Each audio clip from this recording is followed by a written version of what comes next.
Nouvel épisode du Squat de la performance avec notre premier sportif professionnel. J'ai le plaisir d'accueillir Lucas Do, un footballeur qui comptabilise plus de 450 matchs professionnels, dont 210 en Ligue 1. Lucas, bienvenue sur le podcast du Squat de la performance. Peux-tu tout simplement commencer par te présenter? Bah, tu as déjà fait une belle présentation, hein. C'est cool. Merci pour l'invite. C'est sympa. Ouais, bah, moi, c'est Lucas, 35 ans. Je suis plutôt sur la fin. Je suis plus proche de la fin que du début. Et là, je suis en période un peu de transition. Retrouver un club à mon âge et avec le temps que j'ai où je me suis arrêté déjà. Ça fait depuis mai l'année dernière. Ouais, Donc, je pense que ça va être compliqué. Après, on ne sait jamais dans le foot, tu vois. Mais ouais, ça en va vite. attendant, j'ai développé d'autres projets pour anticiper si ça se termine. Et puis, je suis en plein dedans, en fait. Ok, mais justement, on peut en parler assez rapidement parce que j'aime bien l'idée de la reconversion d'un sportif. Est-ce que tu peux Mm. nous parler tout simplement de tes projets actuels? Ouais, ouais, écoute, on a ouvert une salle de sport il y a 1 an maintenant du côté de Nantes, dans la périphérie nord de Nantes, à Carquefou plus précisément. On a ouvert une salle de sport avec Vincent Bessa et Rémi Rio, 2 joueurs avec lesquels j'ai joué quand j'étais à Nantes lors de mon passage entre 2012 et 2016. Et voilà, on s'est liés d'amitié à travers le sport. Et aujourd'hui, c'est plus que de simples anciens collègues, si tu veux, c'est vraiment des amis. Et on s'était dit un jour que si on avait un projet qui pouvait un jour naître et qu'on puisse se lancer dedans, on se lancerait. C'est ce qu'on a fait. Le projet s'est présenté, en plus à travers le sport. Nous, c'est une enceinte de 2500 mètres carrés avec plus de 110 cours collectifs accompagnés par des coachs avec plus de 26 activités différentes, 8 espaces différents. On a une piscine, on a un espace fitness, on a un espace cardio training, on a un espace cycling, crossfit, MMA, muscu Ok. cardio, un peu yoga aussi. On essaie d'avoir l'offre la plus large possible et surtout le truc, l'idée, c'est vraiment de remettre la définition du sport là où elle doit être mise et pas celle, pas la définition du sport actuel en fait. Pour moi, du sport en salle, aujourd'hui, instinctivement, on peut en vouloir à personne vu qu'on nous bourre le crâne. Ça va être Basic Fit, ça va être Fitness Park, ça va être Keep Cool, l'Orange Bleu, etc. Mhm. Et aujourd'hui, c'est des systèmes, je pense, qui ont leurs limites. Alors, ils ont écrasé le système parce que forcément, low cost, sport à bas coût, donc tu as une accessibilité assez facile, mais l'accompagnement, il n'est pas là. Tu te rends compte en discutant avec les personnes qu'au final, ils sont pas si heureux que ça en allant dans ces structures-là, parce que tu te retrouves seul face aux machines et bah, si Mhm. tu ne connais rien, la motivation, au bout d'un moment, tu connais, hein, l'été arrive, là tu te dis, vas-y, je me mets à la muscu, tu te mets un mois et demi, puis au bout d'un moment, tu dis, ah, vas-y, c'est bon, mon corps, il n'a pas changé, j'ai pas mes objectifs, etc. Donc le but, c'était vraiment d'amener une autre définition qui pour moi est primaire dans le sport, c'est la notion de partage, la notion d'accompagnement et la notion de bien-être surtout, que ce soit mental ou physique pour les Mhm. personnes, qu'elles soient sédentaires, très sédentaires, sportives ou confirmées, tu vois. Mais le but, c'est de nous adapter à toutes sortes de profils et puis rendre les gens heureux. C'est vraiment l'idée principale du truc, tu Ok, top. Et au final, quels sont vos rôles, vous, en tant que fondateur de cette structure? vois. Bah, de base, écoute, on était juste investisseurs. Ouais, Voilà, on voyait ça comme un business comme un autre dans lequel on était. On a recruté notre équipe grâce à notre General Fitness qu'on a associé avec nous dans le business. Après, on s'est rendu compte qu'il y avait quand même une différence entre investisseur et entrepreneur. Et, euh, et voilà, c'est pour ça que moi, en attendant de savoir comment se situe mon futur, Rémi était encore en carrière, Vincent a basculé maintenant, il est agent et il est localisé sur Lyon, tu vois. ok. Donc, le plus à même de pouvoir, on va dire, s'investir physiquement dans l'aventure, c'était moi. Et bah, du coup, j'ai déménagé en décembre sur Nantes, tu vois. Avant, j'étais sur Dijon. Et puis, écoute, avec ma femme, mes enfants, on est venu s'installer ici. Et puis voilà, quoi. Là, mon but à moi, c'est de ramener du monde. Donc, c'est le côté un peu commercial, entre guillemets, tu vois. Ouais. Mais ça touche à beaucoup de choses. Tu t'occupes de la strat marketing, tu t'occupes de la pub, tu fais de la vente, tu fais de la relation client, tu amènes tes idées aussi pour développer la structure, pour avoir une offre complète. Et puis, même si ton offre, elle est complète, tu as toujours des choses à explorer pour être en avance sur éventuellement les structures qui pourraient être rattrapées au niveau des idées. Donc le but, c'est de toujours, c'est comme dans le sport, tu vois, se remettre en question sans arrêt Ouais, pour clairement. atteindre tes objectifs. Et une fois que tu as atteint l'objectif, te dire, c'est pas fini, en fait, il y a toujours une étape après. Et techniquement, on sera jamais satisfait parce qu'on voudra toujours améliorer l'offre. Et, et à l'heure actuelle, voilà, le but, c'est vraiment d'avoir une salle. On a des objectifs précis, nous, on veut être une référence. Donc, c'est-à-dire que dans la tête des gens, demain, quand on parle salle de sport, je veux qu'on pense à nous en premier sur Nantes, tu vois. Ok. C'est un objectif élevé, mais pas inatteignable, tu vois. Non, Donc, clairement. faut pas avoir peur des grosses structures, même s'ils ont des moyens ultra puissants. Tant que tu n'essaies pas de t'attaquer aux autres, tu ne sauras pas si tu as bien fait ou pas. Donc, le but, c'est de voilà, proposer un produit différent que les gens n'ont pas l'habitude d'avoir et puis qu'ils se rendent compte par eux-mêmes qu'au final, le sport, ça doit pas être une contrainte, tu vois. Ça doit évoquer une notion de plaisir par rapport aux bienfaits que ça peut t'apporter au niveau structurel, que ce soit physique, mental. C'est deux choses ultra importantes, surtout dans la période, on va dire, du monde actuel, qui est un peu spécial, on Incertaine. va dire, tu Mm. vois. Les gens ne savent pas trop où ils vont, ils en ont marre de tout, mais ils veulent quand même faire des choses, mais ils ont une restriction souvent au niveau du budget. Donc, il y a plein de facteurs qui rentrent en ligne de compte et c'est à nous de jouer avec ça pour essayer de trouver la meilleure formule qui correspond à chacun. Tu Mm. Mais j'aime bien l'idée, tu as parlé d'investisseur et au final que tu étais plus devenu un entrepreneur qu'un investisseur. Et c'est vrai que finalement, quand on t'écoute parler, bah, il y a une volonté d'amener le projet le plus loin possible dans un but en fait bah, de performance, comme si, bah, comme en fait quand tu es sportif professionnel. Et au final, moi, j'aime bien l'idée du sportif entrepreneur. Donc, ça me paraît être une suite logique finalement dans une carrière de sportif professionnel. vois. Ouais, bah, après, moi, je n'avais pas du tout imaginé ça quand on s'est lancé dans le projet. Quand on a commencé à en parler, c'était il y a 2 3 ans. Bon, voilà, moi, le but, c'était, en gros, hein, classiquement, c'était combien ça coûte, combien ça rapporte, hein, on va pas se Mm. mentir. Et ouais. Euh, mais ça se passe pas toujours comme on veut, tu vois. Et le fait déjà de physiquement t'investir, de ressentir les choses, avoir l'énergie des gens, tu, tu vois, tu penses à des trucs auxquels tu peux pas penser quand tu es à distance parce que tu te rends pas compte des choses. Même si Mm. quelqu'un te rapporte, tu vas discuter avec n'importe qui, même avec ton meilleur pote, il va être dans un stade de foot, il va regarder un match ou un autre sport, peu importe. Il va dire, ah, t'as vu, lui, il est bon. Et toi, t'as pas vu le match, tu vas dire, ah, il a fait un bon match. Alors que ça se trouve, si Mm, t'aurais vu le match, tu te serais dit, bon, moi, je le trouve pas si bon que ça, le mec, tu vois. C'est vachement personnel.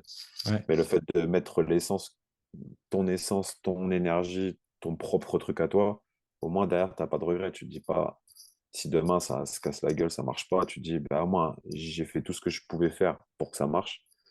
Et si je me suis cassé la gueule, bah tant pis, c'est que il y a peut-être des étapes que j'ai loupées, que j'aurais peut-être dû mieux faire ou mieux appréhender. Et ça ouvrira la porte demain à d'autres choses si jamais il y a d'autres possibilités ou d'autres opportunités qui s'offrent à moi ou à nous en tant que, en tant qu'associé, tu vois. Ok, trop cool. Bon, ben, on a bien compris le futur de tes projets. J'aimerais qu'on commence au tout début et te parler de ton passé et notamment en fait que tu nous parles en fait de ton premier souvenir en tant que footballeur. Ah bah moi, mon premier souvenir, c'est quand j'allais voir mon père qui jouait en vétéran dimanche matin.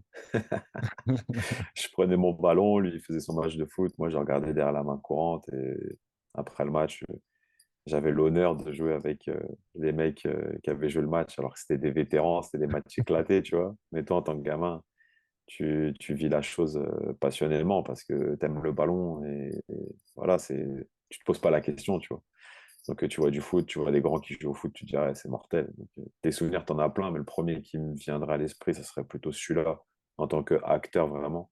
Après, Ouais. en tant que spectateur, j'en ai deux. C'est le premier match que j'étais voir à Reims quand j'étais gamin contre Armentières. Je sais plus quel âge j'avais, mais pour jouer contre Armentières, Stade de Reims, je crois qu'ils étaient descendus en CFA2. Donc, Ok. c'est il y a longtemps. Quand tu vois maintenant le parcours qu'ils ont fait, c'est stylé. Grave. Et, mais c'était quand j'avais été au stade avec mon père pour la première fois. Je sais qu'Armentières, c'était en jaune. Tu sais, j'ai des vagues souvenirs, mais voilà. Et le deuxième, c'était un match de Coupe Intertoto, je crois que Nantes avait fait durant l'été. Parce que moi, j'allais souvent en vacances en Vendée, enfin même tous les ans. Et du coup, il y a eu l'opportunité de voir ce match-là et mon père m'avait emmené aussi et j'avais passé un bon moment parce que c'est la première fois que je découvrais vraiment un stade plein de foot, tu Mm. vois, avec l'ambiance. Et j'étais plus marqué par l'ambiance générale, toutes les personnes qui venaient voir ces joueurs-là jouer, tu vois, que le foot en lui-même parce que je ne l'analysais pas, je ne le comprenais pas comme je peux le comprendre maintenant. Tu Et à ce moment-là, en fait, est-ce que tu étais déjà licencié ou tu t'es dit, ah, ça, c'est fou et j'ai envie Non, de non, faire j'étais ce. déjà. Je crois que j'étais déjà. Parce que moi, j'ai commencé à 5 ans, donc je te parle de ça, je dois avoir 7 8 ans. Ok. Peut-être même entre 7 et 10 ans.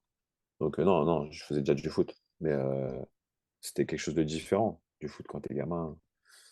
Voilà, hein, t'es avec tes potes, tu joues à la balle. Au début, ça ressemble à rien quand t'as 5 ans. Tout le monde est Et, agglutiné sur le ballon, tu vois. Tout le monde se tape dedans, ça ressemble à rien, mais t'es content. carrément. Et justement, dis-moi si mes recherches sont bonnes, mais en tout cas, il me semble que tu signes ta première licence au Stade de Reims. Et Yes. donc, forcément, s'ensuit la préformation, le centre de formation, et forcément, bah, dans un club bah, qui est mythique.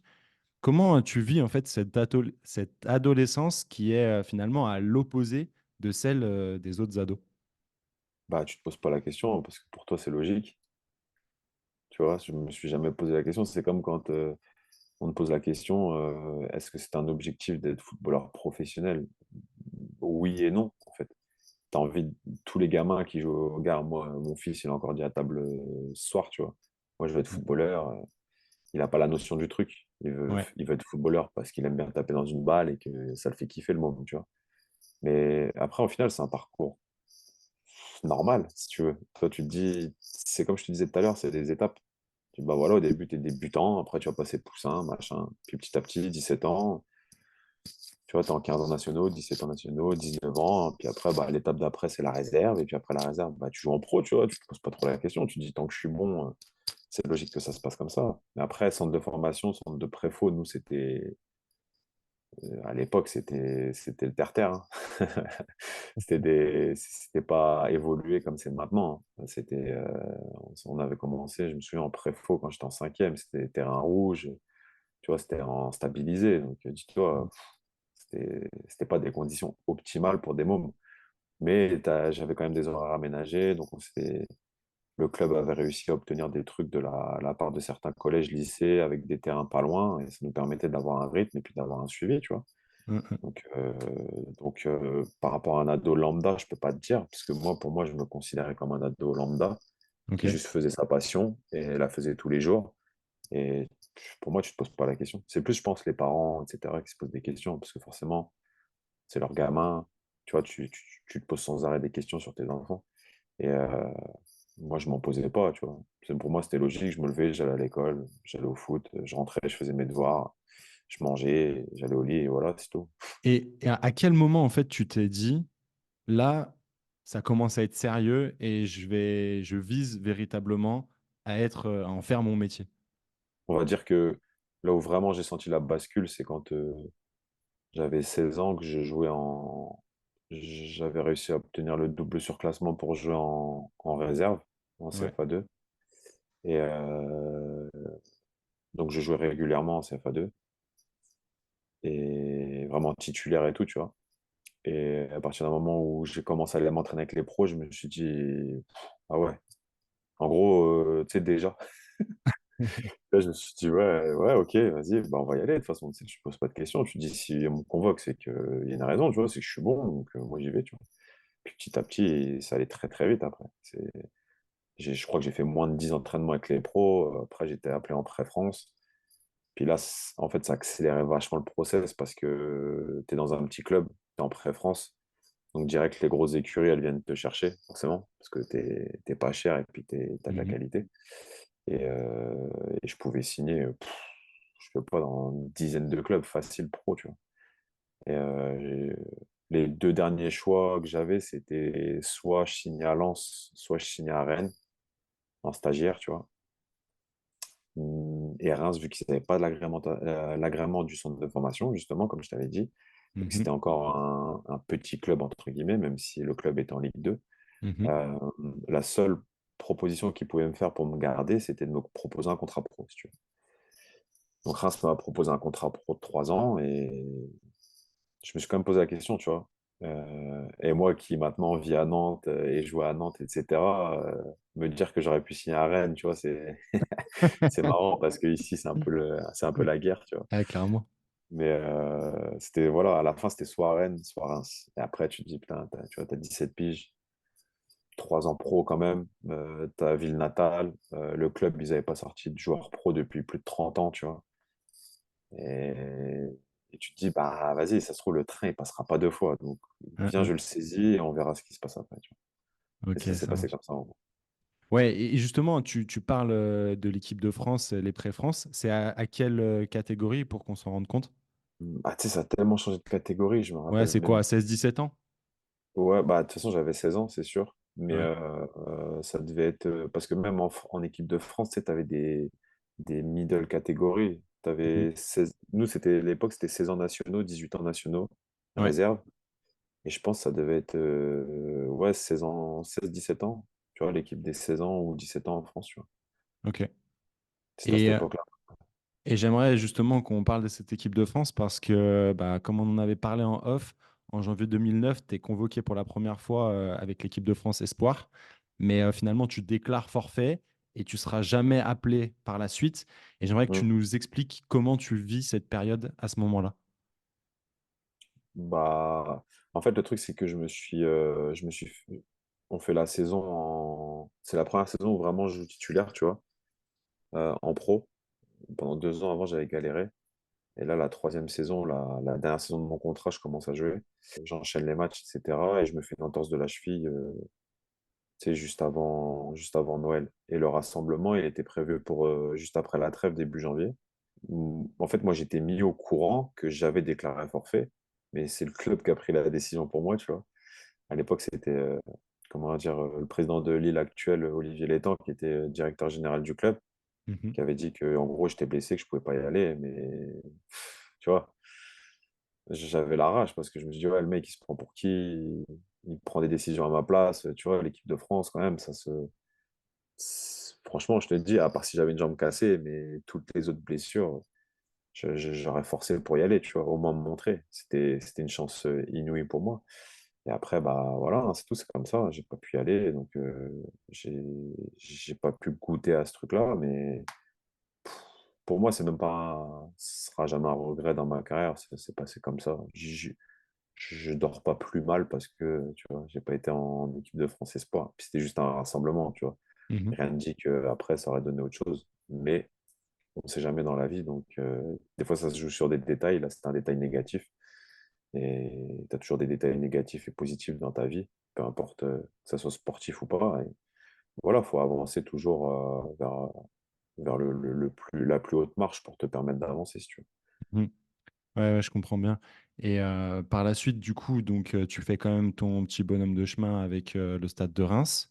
Tu Mm. évolues, tu prends du galon jusqu'à cette saison 2011-2012 où vous montez en première division 33 ans après. Bah, d'après ce que les médias disent, tu participes activement à cette montée et pourtant tu restes pas au club. Et j'aimerais que tu nous Mm. expliques pour quelles raisons et surtout bah, qu'est-ce que ça t'évoque plus de 12 ans plus tard. Bah, c'était une consécration parce que dis-toi, moi je m'étais toujours dit au moment où j'arrive en pro, voilà, tu as signé, mais en gros le plus dur commence, tu vois. Donc le truc c'était de se dire, quels, toujours pareil, système d'étape, tu vois. Quelle étape je me fixe pour arriver au but final? Et moi, je m'étais dit, première étape, déjà, si je fais ma petite carrière en Ligue 2, si j'arrive à faire 10 ans en Ligue 2, que j'arrive à avoir au moins une centaine de matchs, pour moi, j'aurais été joueur professionnel de foot, tu vois. Mhm. Sauf que bah, au bout de 4 ans, tu as plus de 100 matchs en Ligue 2 déjà, donc ça s'enchaîne vite. Tu deviens titulaire, tu joues pas mal de matchs. Il y a eu des galères, on est descendu en national, on est remonté. Après, 2 ans après, on fait la montée en Ligue 1. Comme tu as dit, je participe.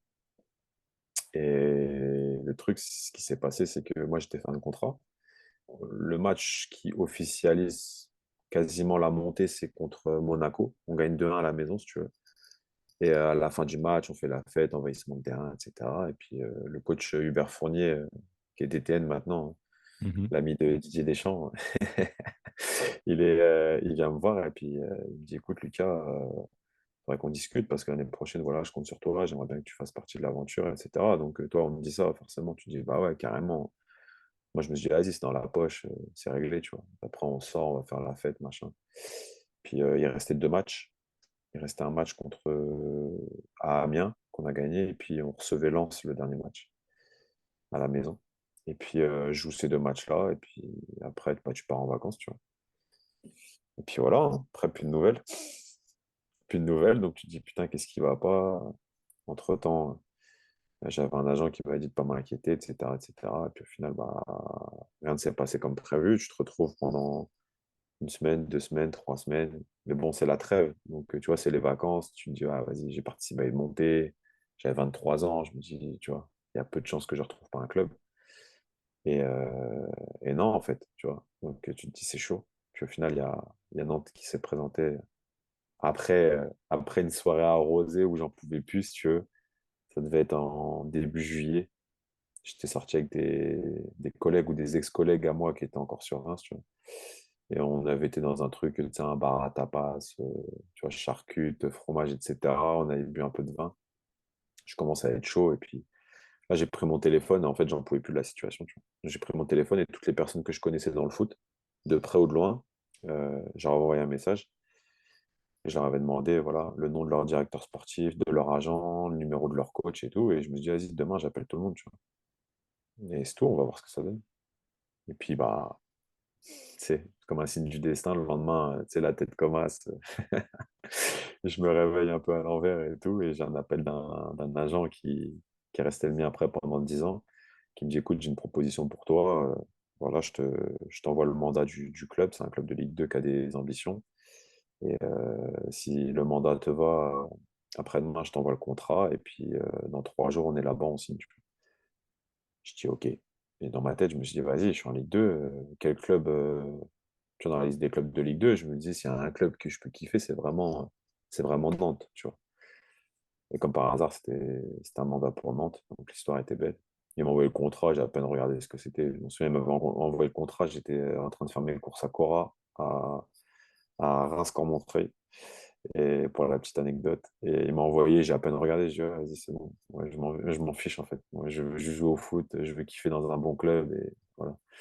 Et après, c'est comme ça que je suis arrivé à Nantes. Et ensuite, quand on a refait la saison en Ligue 2, après on est monté, etc. Quand j'ai recroisé le président Caillot de Reims, tu vois, on en avait rediscuté, et il m'avait dit qu'en fait, il n'en avait pas parlé de base, tu vois, mais c'était une histoire d'argent où apparemment mon agent à l'époque, il demandait trop d'argent, ou je sais pas, trop de commissions. Du coup, tu vois, comme quoi des fois, des gens mal intentionnés peuvent avoir un impact hyper négatif Mm. sur la carrière d'un mec, tu vois. Donc, c'était le cas, et au final, bah, je suis bien retombé sur mes pattes, mais à la sueur de mon front, tu vois. Mais tu vois, c'est rigolo que tu parles de ça parce que j'en parlais il n'y a pas plus tard qu'hier avec un joueur. Il était sur la table et je lui dis, mais finalement, comment tu choisis ton agent? Qu'est-ce qui fait que tu te dis, c'est cet agent avec qui je dois bosser et pas un autre? Parce que ça conditionne quand même beaucoup de choses. Et Ouais. au final, quand on t'écoute parler, en tout cas sur cette action-là, en Hmm. fait, c'est toi qui as fait le taf. Déjà, bah, forcément sur le terrain.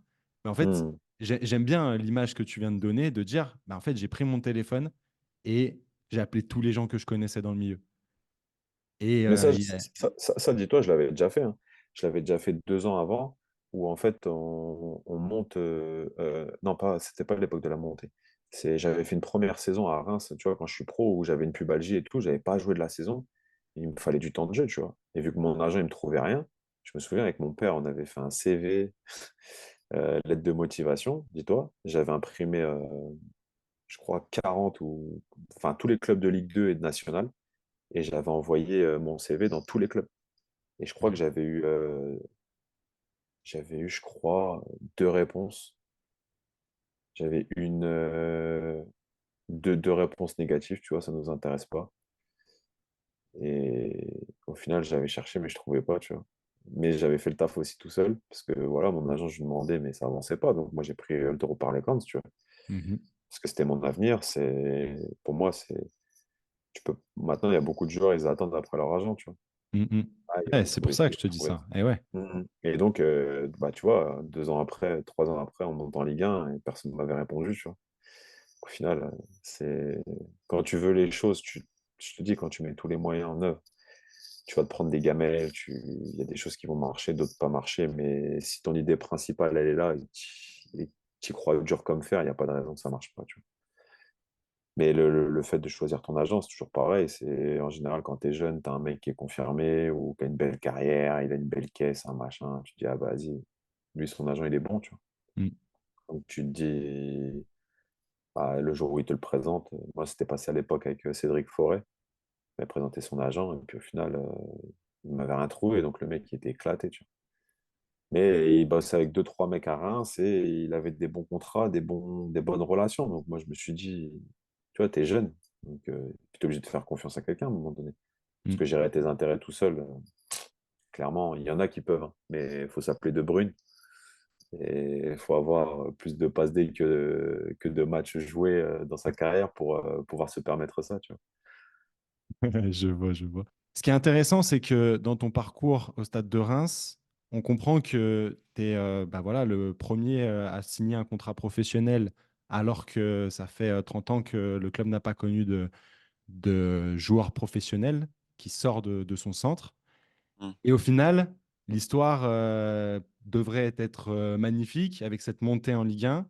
On se rend compte que bah, le futur est tout autre. Pour autant, toi, tu mets en place des choses.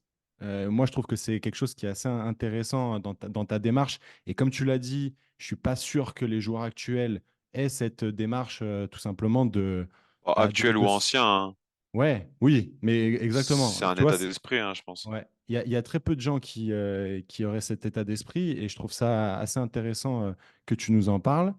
Et au final, comme tu l'as dit, tu signes à Nantes qui monte donc sur cette saison 2011-2012, 2012-2013, qui monte en Ligue 1.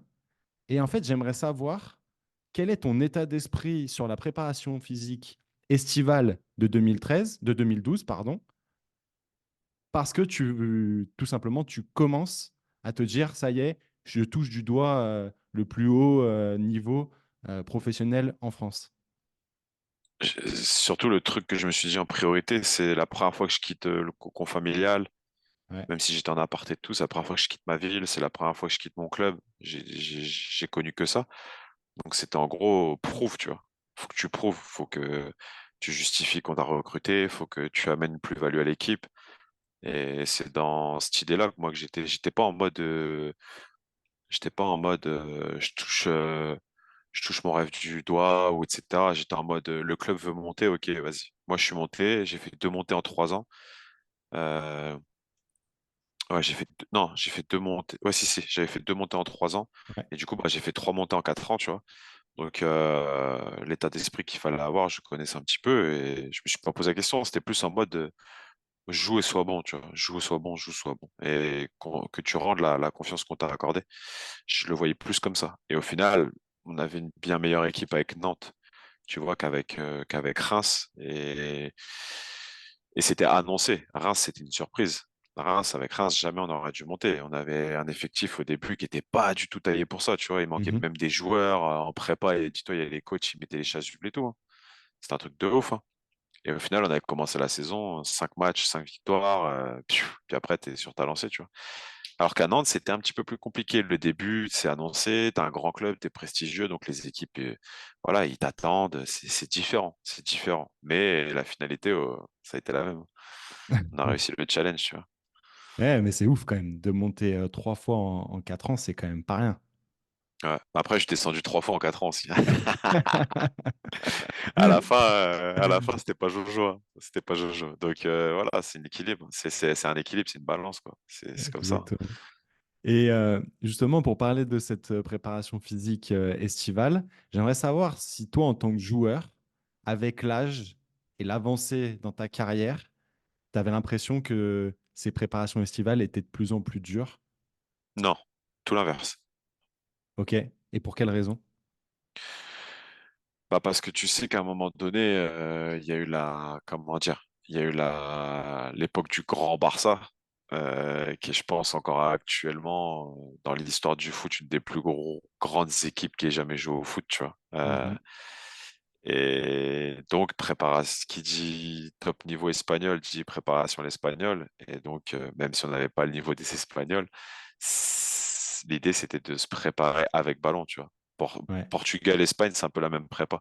Beaucoup axé sur du ballon, ballon, ballon, ballon. Et du coup, on en délaisse un petit peu la prépa physique classique où, vas-y, on met un chrono. Grosso modo, c'est 12 minutes, tu cours à 30 km/h, blablabla, tu vois. Donc c'est vachement rythmé, vachement cadré.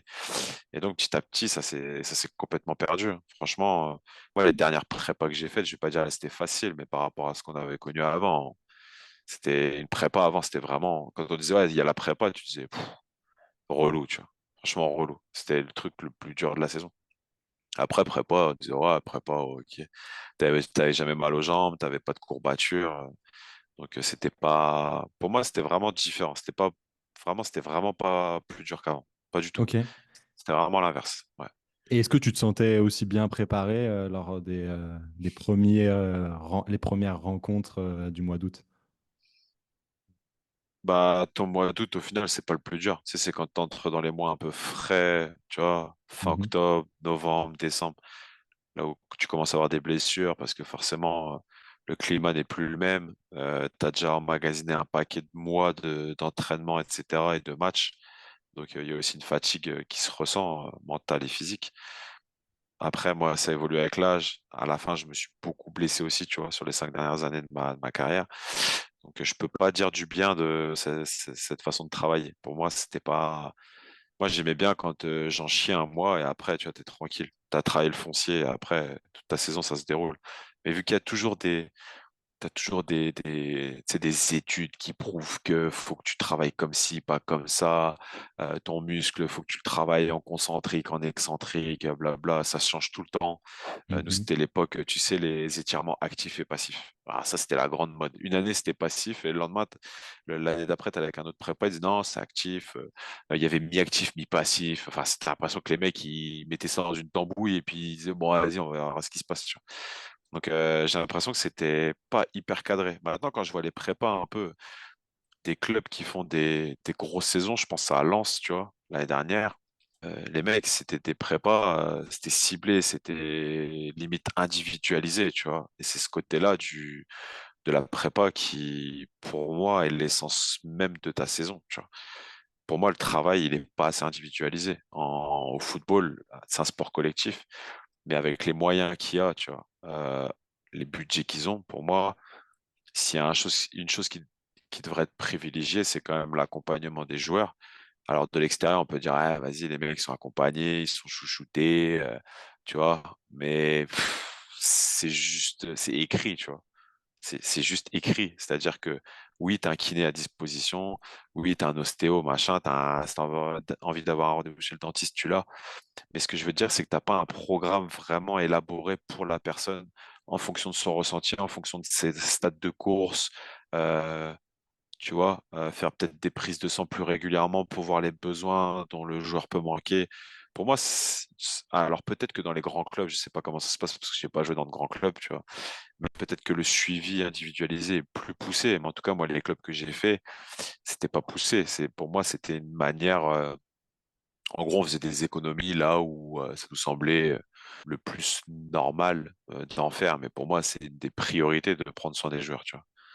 Parce que Tu, demain, le fait d'avoir des joueurs en bonne santé, ça te permet d'avoir une équipe performante. Une équipe performante te permettra d'atteindre un objectif plus élevé. Qui dit objectif plus élevé, rentabilité au niveau des droits télé qui s'en ressent aussi, tu vois. Enfin, moi, de ma place, je vois ça. Peut-être que après, en tant que chef d'entreprise comme les présidents sont, peut-être que j'aurais pas le même discours, tu vois. Mais là, moi, en tant que joueur, c'est le discours que j'ai. et toi, du coup, pour que je comprenne bien, où est-ce que tu vois les économies qui ne devraient pas être faites selon toi? Pour moi, il devrait y avoir un centre de cryo, tu vois, dans tous les clubs. Il devrait y avoir, je sais pas moi, 4, 5, 6 kinés à dispo. Des mecs individualisés, des trucs individualisés. Si le mec, il a pas envie de sortir de chez lui, c'est le kiné qui vient chez lui. Pour moi, tu vois, t'es athlète de haut niveau. T'es athlète de haut niveau, tu représentes l'élite d'un sport. Donc, on doit te traiter comme, et je dis sans toute humilité, hein, Mm. vraiment, hein, Ouais, je bien me prends sûr, pour non, mais personne, ça. hein. Mais Non, c'est non, bien juste sûr, mais c'est pour intéressant moi, d'avoir ton feedback. la, tu vois, la professionnalisation du truc, être une équipe professionnelle, pour moi, c'est pas juste dire on est une équipe pro. Tu vois, ça va avoir vraiment un accompagnement de chaque instant. Après, les joueurs, et qu'ils soient demandeurs ou pas, à la limite, moi, je pense qu'il faut leur imposer des trucs, tu vois, avoir un programme bien particulier. Tu vois, là, j'ai vu tes stats de course depuis 3 semaines. Faut faire attention, tu vois. Il y a un truc qui va pas, peut-être prendre plus soin de toi, te coucher plus tôt. Ça, c'est des conseils. Mais voilà, te dire, bah, jeudi, tu auras récup, tu n'auras pas entraînement, tu auras tel massage à tel endroit, ou tu auras, j'en sais rien, moi, à l'époque, tu vois, c'était les complexes, mais maintenant, tu as plein de façons différentes de t'occuper d'un joueur. Le massage, limite, c'est pas la priorité, tu vois, dans ta récup. Maintenant, un massage, ça fait partie des choses intéressantes, mais c'est pas avec le massage que pour moi tu vas avoir le plus de résultats, tu vois. Mm. Oui, oui, je vois bien ce dont tu veux parler. Tout à l'heure, donc, tu as parlé de tes blessures, surtout sur Mm. la fin. Tu as parlé d'entorse de cheville, tu as parlé de pubalgie. Et j'aimerais justement que tu nous en parles un peu en détail de comment tu as vécu ces blessures et voilà, qu'est-ce que tu as pu mettre en place dans ces périodes-là. La première grosse blessure que j'ai eue, c'était ma pubalgie et c'est l'année où j'ai signé pro. Donc dis-toi, tu signes pro et j'ai repris avec 3 mois de retard par rapport au groupe pro, tu vois. Donc déjà, tu arrives, tu as 17 piges, tu es en retard par rapport au groupe pro. Tu sors d'une pubalgie alors que t'as jamais connu ça. Et je l'ai mal vécu parce qu'à la base, moi, je suis milieu def et vu que j'avais tellement de mal à me remettre dans le sens vraiment pour aller vers l'avant, dans le bon sens. Le coach à l'époque, Thierry Froger, il m'avait passé de temps en temps défenseur central parce que j'avais plus les mêmes habitudes, j'avais Mhm. moins confiance en moi, tu vois. Donc c'était un tout, je pense. C'était et la blessure et le fait d'arriver dans un nouvel environnement, le milieu pro. Ça, c'était compliqué à gérer. Mais après, petit à petit, voilà, ça s'est remis en ordre. Je me suis remis en question aussi. Je me suis dit qu'il y avait peut-être des choses que je faisais mal à côté. J'en sais rien, peut-être j'ai pas une assez bonne nutrition, ou peut-être que j'avais un rythme de vie qui était pas idéal. Et pourtant, tu vois, j'étais encore chez mes parents. Je faisais jamais le fou. Si je sortais, quand je buvais pas d'alcool. Quand je rentrais, il était maxi 1 heure du matin, tu vois, c'était jamais plus tard que ça. Donc, c'était pas non plus des, des gros écarts, si tu veux. Mhm. Donc, ça, c'était difficile à gérer d'un point de vue psychologique. Mais à la fin de ma carrière, moi, j'étais beaucoup blessé au mollet. Et là, c'était. En fait, c'est un enfer psychologiquement parce que tu te blesses, tu rechutes, tu te blesses, tu rechutes, tu te blesses, tu rechutes. Et après, si tu veux, ton jeu, il s'en ressent parce que tu vas plus chercher comme avant les trucs, tu vois. C'est-à-dire que sur certains duels, sur certaines courses, sur certains changements de direction, mine de rien, consciemment ou inconsciemment, tu vas plus au bout des choses, tu vois. Donc, ton jeu, forcément, il s'amenuise et t'es moins bon. C'est logique, tu vois. Et tu rentres dans un truc, dans un cercle très négatif, tu vois. Moi, je me souvenais, sur les mollets, c'était. Des fois, je faisais la cuisine, tu vois, j'étais en train de préparer un plat, je sentais une pointe, tu vois, je me dis, ah non. Et là, je réfléchissais pendant 10 minutes, tu vois, je faisais des excentriques en cuisinant, je me disais, attends, c'est pas revenu. Puis 2 jours après, ça répétait, je me disais, attends, c'est pas possible, tu vois. Et c'est ça, c'est le côté psychologique qui est hyper dur. Le fait de te blesser, blesser.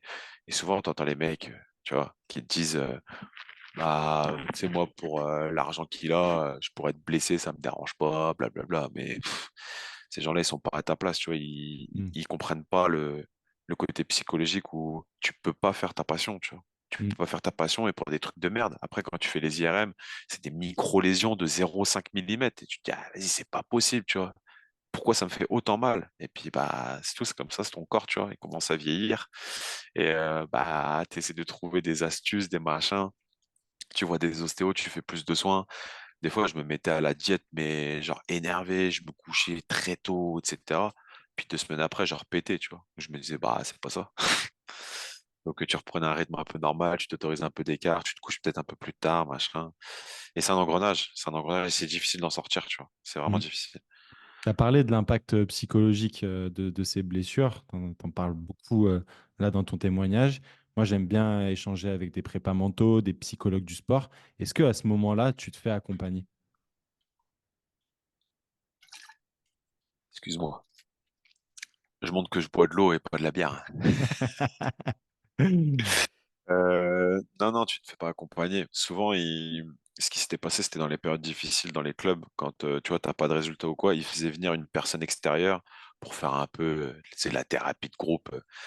T'as l'impression que c'est les alcooliques anonymes là-dedans, mais c'est genre videz votre sac, dites-vous les choses, blablabla.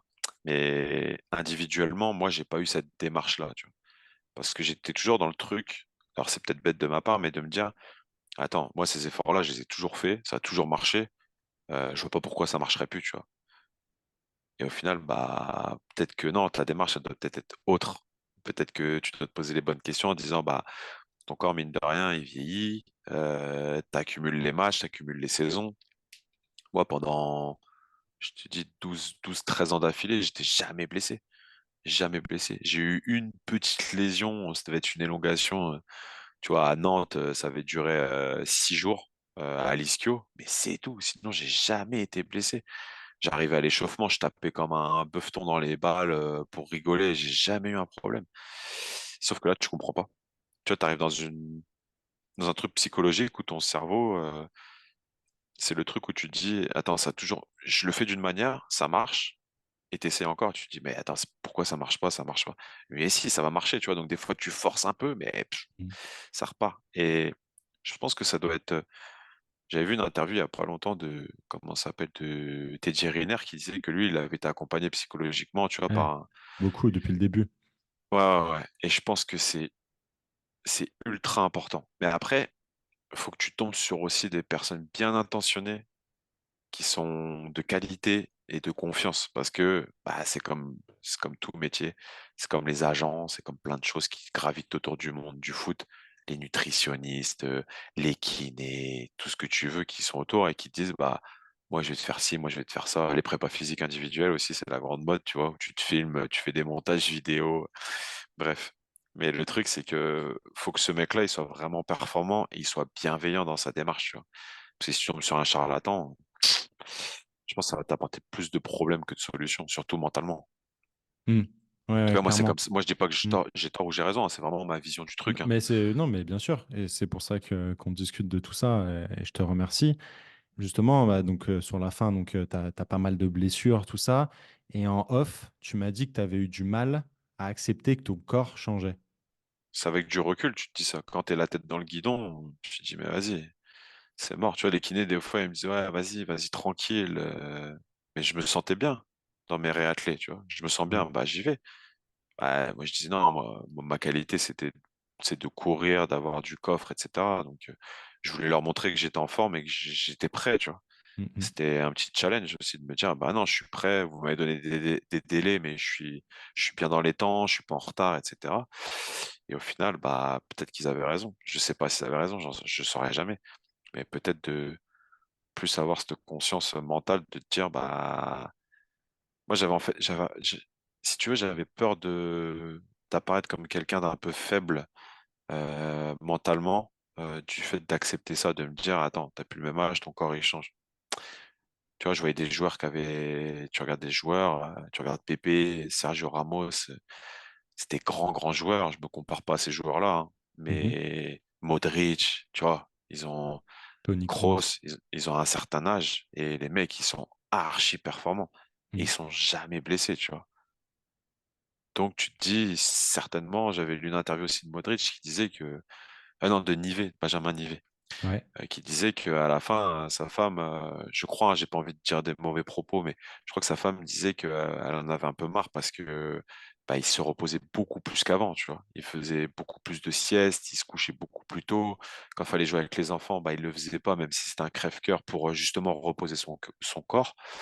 Et moi, je l'ai pas fait, hein, clairement, je l'ai pas fait, hein. Il y a beaucoup de soirs où je me couchais tard, tu vois, je me couchais à minuit et demi, 1 heure du matin. Le lendemain, tu te réveilles, il est 7 heures, t'as peut-être pas ton quota de sommeil. Et tu vois, je m'en rends compte là parce que moi, tous les jours, j'ouvre notre salle, donc je me lève à 6 heures du matin, tous les jours. Et le fait de me lever à cette heure-là, en me couchant pas très tard, je me disais, mais comment je faisais? Tu vois, parce que j'avais un laps de sommeil qui était très court, tu vois. Et je me disais, pareil, mentalement, je me disais, bah attends, c'est bon, quoi. 6-7 heures de sommeil, moi, ça me va. Je suis pas un gros dormeur. Je ferai la sieste cet après-midi. Mais je pense que le corps, il réagit pas de la manière dont je voulais qu'il réagisse. Et au final, c'est toujours le corps qui a raison, tu vois. Ok, ouais, très clair. Et je vais te poser une question. L'idée, c'est pas de chercher à avoir des regrets, bien évidemment. Mais voilà, aujourd'hui, tu as 35 ans, tu es plus proche de la fin que du début, comme tu l'as dit au début de l'interview. Plus proche de Et, l'appel que du manche, comme on dit. et j'aimerais savoir, en fait, si aujourd'hui, tu devais refaire ta carrière avec les connaissances que tu as et la sagesse que tu as à 35 ans, qu'est-ce que tu ferais de différent? Bah, c'est un paquet de trucs, hein. Un paquet de trucs. Déjà, quand j'étais plus jeune, il y a une période où moi, quand je me suis mis en appartement, pendant 2 ans, quand j'étais à Reims, je sortais tous les week-ends. Et quand je te dis sortir, c'est sortir, hein. C'est-à-dire que je sortais le vendredi. Nous, c'était match le vendredi soir. Je sortais vendredi, samedi. Je me mettais minable, mais comme pas possible. Je me mettais des tôles de fou. Genre, je buvais de l'alcool jusqu'à plus en pouvoir. Mais j'arrivais le lundi, j'étais frais comme un gardon parce que t'es jeune et tu vois, t'es en bonne santé. Déjà, cette chose-là, je la changerais parce que je me dis que quelque part, toutes les choses négatives, tous les excès que j'ai pu avoir jeune, forcément, ça a eu un impact à la fin de ma carrière. Mais d'un autre côté, j'ai tellement kiffé les soirées que j'ai fait aussi, tu vois, que c'était un peu l'échappatoire mental. Tu fais ton match, t'es content, tu sors, t'es avec les potes, tu te régales, tu vois. Donc, je suis un peu entre deux eaux. Mais si c'était à refaire, honnêtement, je rentrerais vraiment dans le circuit en mode, tu sais, vie de moine, tu vois. Tu veux atteindre tes objectifs, faut te mettre vraiment toutes les chances de ton côté pour pas avoir de regrets. J'ai souvent eu ce discours. Mais au final, il y a toujours des moments où tu t'autorises tu vois, tu débordes un petit peu. Et ça devrait pas exister. Mais avoir ce schéma-là mental pendant 18 ans d'affilée, Ouais. avec de la performance au bout pour garder ta place, pour continuer à jouer, pour, tu vois, construire ton patrimoine pour l'après-carrière, pour justement être tranquille d'un point de vue mental, parce que tu as bien fait les choses financièrement aussi, c'est important. C'est pas tous les jours facile, tu vois. C'est pas toutes les saisons faciles. Le côté mental est hyper important, je trouve. Et donc, j'aurais ça à changer. Et je te dis, à la fin de ma carrière, j'aurais peut-être plus dû écouter mon corps et essayer de trouver des solutions. Tu sais, moi, je suis quelqu'un de très, je suis vraiment très raide, peu souple, etc. Peut-être que j'aurais pu approfondir des choses là-dedans, peut-être plus me renforcer musculairement au niveau du bas du corps. Moi, en bas du corps, dis-toi, j'ai jamais fait quasiment de muscu de ma vie de bas du corps, tu vois. Et au final, bah ça, c'est aussi un regret parce que je me dis que c'est quand même ton outil. Mais pareil, on m'a pas aiguillé. Pour moi, il vaut mieux pas en faire que mal en faire, tu vois.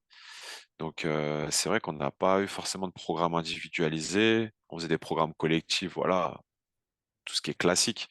Mais c'était pas des choses où non plus tu bossais de manière individualisée pour te renforcer et puis améliorer tes performances, tu vois.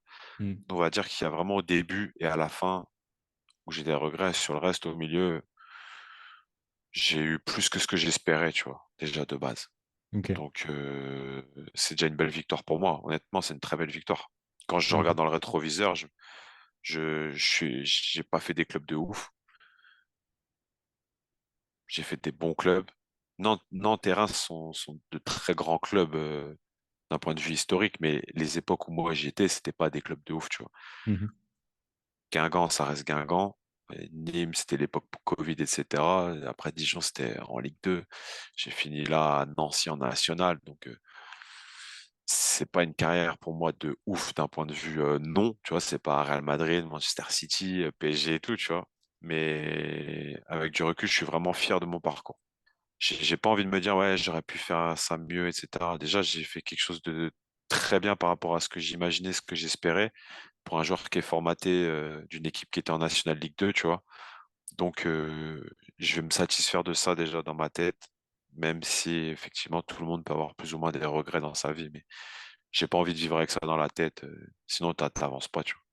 Non, non, mais bien évidemment, mais dans tous les cas, c'était pas du tout mon objectif. L'idée, c'était en fait voilà, que on ait un témoignage d'un sportif en fin de carrière et qui puisse bah, voilà, dire voilà, j'ai fait des choses, je, j'assume tout ce que j'ai fait et je suis même satisfait de certaines choses, mais voilà, j'aurais pu faire des choses différemment.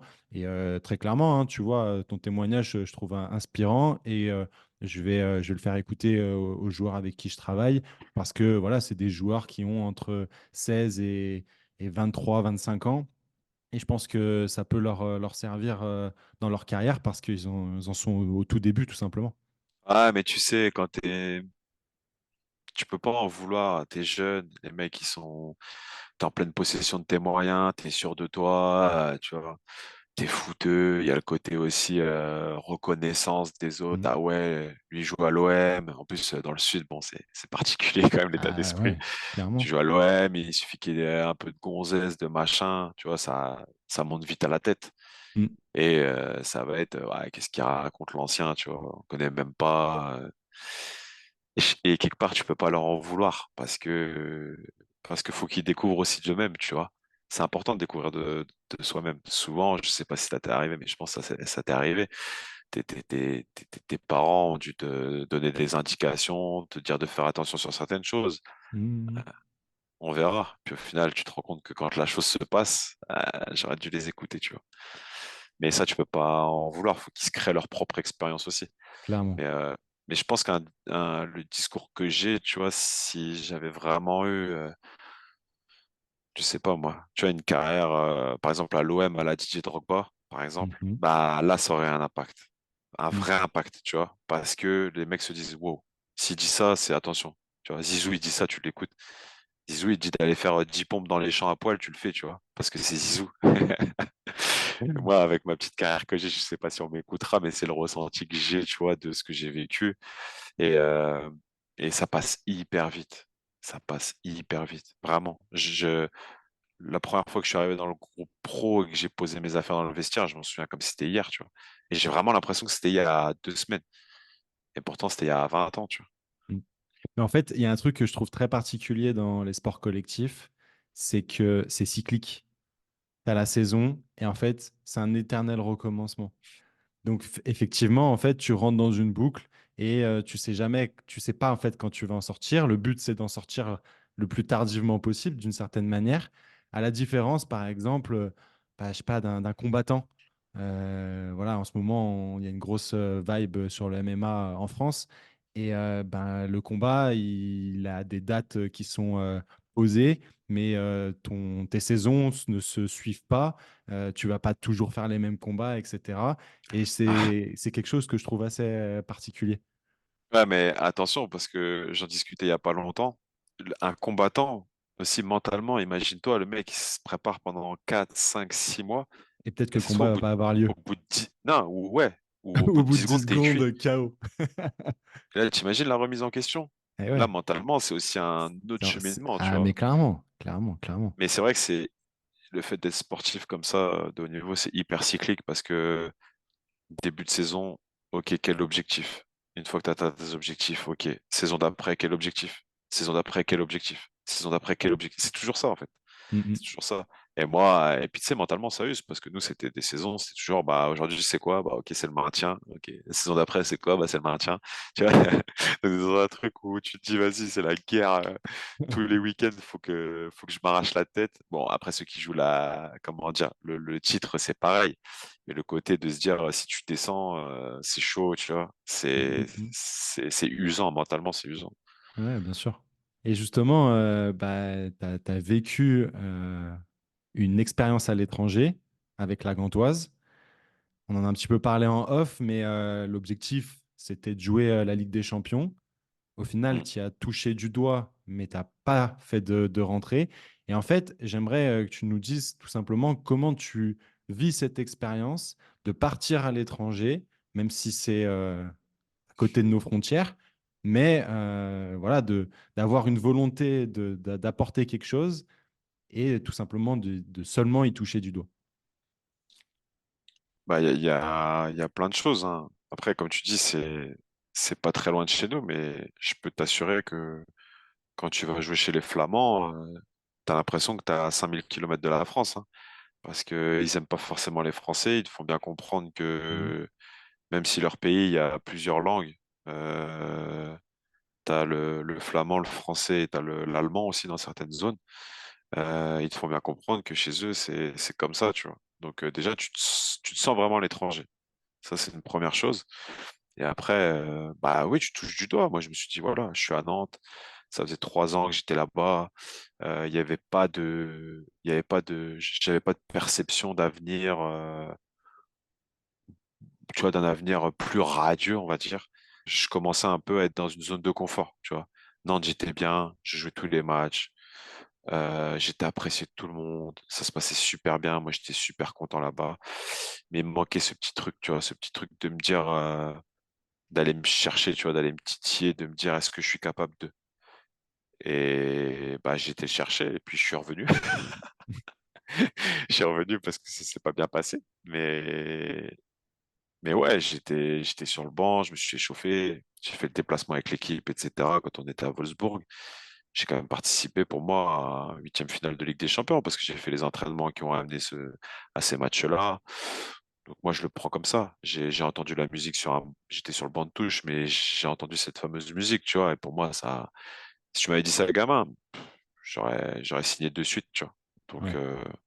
j'ai tenté et je regrette pas d'avoir tenté. Et je pense que mon meilleur choix ça a été de vite prendre la décision de revenir, je pense. Parce qu'après, c'est finalement sportivement, mes deux premières saisons à Guingamp, c'est là où je pense que sportivement, j'ai vraiment été le meilleur. Donc je regrette vraiment pas le choix que j'ai fait. Ok, ok. Et moi, en fait, ce que je trouve assez intéressant, c'est qu'effectivement, tu prends des choix assez rapidement. Et en plus, un choix qui, effectivement, bah, n'a pas porté ses fruits. Mais je trouve que ça fait le lien, en fait, avec ce dont on parlait au début de l'interview, avec tes choix aujourd'hui entrepreneuriaux, qui, ben, forcément, tu tentes des choses et ça fonctionne pas tout le temps. Et je pense que, du coup, ta carrière de footballeur peut forcément, en fait, t'apporter sur la suite de ta carrière professionnelle. Ouais, bah surtout dans le côté, tu vois, atteinte d'objectifs, et surtout remise en question. Hmm. C'est vraiment ça. Je trouve que après, je côtoie beaucoup de gens qui sont pas issus du sport de haut niveau, du coup, maintenant, parce que je m'intéresse à beaucoup de choses. Et tu te rends compte que les gens, la remise en question, on se remet en question une semaine, tu vois, j'en sais rien, moi. Tu vas dire, bah, vas-y, je dis une connerie, tous les matins, faut que tu laves les carreaux, pour qu'ils soient propres. Au début, tu vas te dire, ouais, puis au bout d'un moment, ça va s'atténuer, tu vas dire, ah, je les ferai demain. Et puis, en fait, cette rigueur, cette remise en question, et au final, un mois après, tu laves plus tes carreaux. Bah non, ça se passe pas comme ça. Faut être comme ça, comme ça. En fait, faut être hyper rigoureux. Alors mentalement, ça use, Mhm. mais si tu veux des résultats, il n'y a pas d'autre moyen. Tous les mecs qui réussissent, les grands entrepreneurs qui sont partis quasiment de rien ou quoi, c'est parce qu'à un moment donné, ils ont eu cette rigueur, cette remise en question et cette analyse de rapidement se dire, est-ce que je fais une couille ou pas, tu vois. De toute façon, tu sens la patate, tu sens le truc, tu vois, tu te dis, si tu sens que ça pue, c'est que vraiment ça pue. Donc, Hmm. essaie de trouver des solutions rapidement. Il faut vraiment anticiper, tu vois. Moi, là, dans le business qu'on a monté, je m'imagine toujours le pire. Et s'il y a un pire, j'ai déjà imaginé 2 ou 3 solutions, tu vois, pour justement anticiper et me dire, vas-y, je suis pas inquiet, ça, on va gérer de cette manière-là. S'il n'y a pas ça, il y aura ça. Peut-être que ça m'arrangera pas, mais il y aura toujours une solution à trouver, tu vois. Mhm. Donc, c'est vraiment le côté, je te dis, remise en question et rigueur. Je remercie le foot et ma vie d'avoir pu obtenir ça, tu vois. Parce Mhm. que je pense que c'est pas tout le monde qui l'a. Et vraiment, pas beaucoup de personnes l'ont. Clairement, clairement, moi, c'est quelque chose que je retrouve chez les sportifs de haut niveau. Et je pense que c'est pour ça que les boîtes, les entreprises aiment aussi ce type de profil. Parce que, en fait, la mentalité est tout autre qu'avec des personnes qui n'ont pas connu, en fait, ce milieu-là, tout simplement. Ouais, bah après, quelque part, tu peux pas leur en vouloir. C'est une mentalité un peu salariée, tu vois. Ouais. Voilà, je suis payé 35 heures. Moi, tu m'en demandes pas plus. Sauf que demain, un chef d'entreprise, si tu payes un mec 35 heures, mais tu vois qu'il en fait un peu plus, tu as le choix entre 2 mecs. Un mec qui fait vraiment ce qu'il a à faire, il le fait bien, hein. Et un autre mec qui va peut-être moins bien le faire, mais tu vois, qui va donner de sa personne. Demain, moi, le premier que je récompense, c'est celui qui donne de sa personne, tu vois. Mm. Parce que il essaie d'évoluer, il essaie d'avancer, il essaie de mettre tout en œuvre pour que justement ton entreprise, elle marche. Et c'est cet état d'esprit-là, pour moi, qu'il faut avoir. Toujours faire plus que ce qu'on te demande. Ça coûte Mm. rien, ouais. Mm. Ça peut Clairement, t'apporter que des bonnes choses pour moi, je pense. clairement, clairement. Lucas, il me reste quelques dernières questions et j'aimerais que tu répondes, on va dire, d'une manière tac au tac, en tout cas de manière succincte. Quel est ton plus beau souvenir dans le football? La montée en Ligue 1 avec Nantes. Très bien. Quel est le pire conseil qu'on t'ait donné dans le football? Le pire conseil. Moi, je pense que tous les conseils sont bons. Même ceux qui sont mauvais, ça peut te servir à pas les utiliser justement pour être bon, tu vois. Je sais pas si tu vois ce que je veux dire. Si, Mais là, si, je comme vois ça, l'idée. pire conseil. Tu sais, il y a tellement des conneries qui sont dites aussi. Après, tu t'écoutes plus tout, tu vois. Mais je sèche là-dessus. Je peux pas t'aider. Je suis désolé. J'ai pas de pire conseil. Pas de souci. Et quelles sont tes meilleures rencontres ou tes menteurs que tu as pu rencontrer au cours de ta carrière? Bah, mes plus belles rencontres, moi, c'est les coachs, tu vois, que j'ai eu. Parce que ceux qui m'ont donné leur confiance, c'était quelque chose, je pense, d'inestimable parce que ils me permettaient d'exercer ma passion et d'être heureux. Donc, c'est eux qui décidaient, tu vois. Donc, du coup, moi, je suis vraiment reconnaissant envers eux.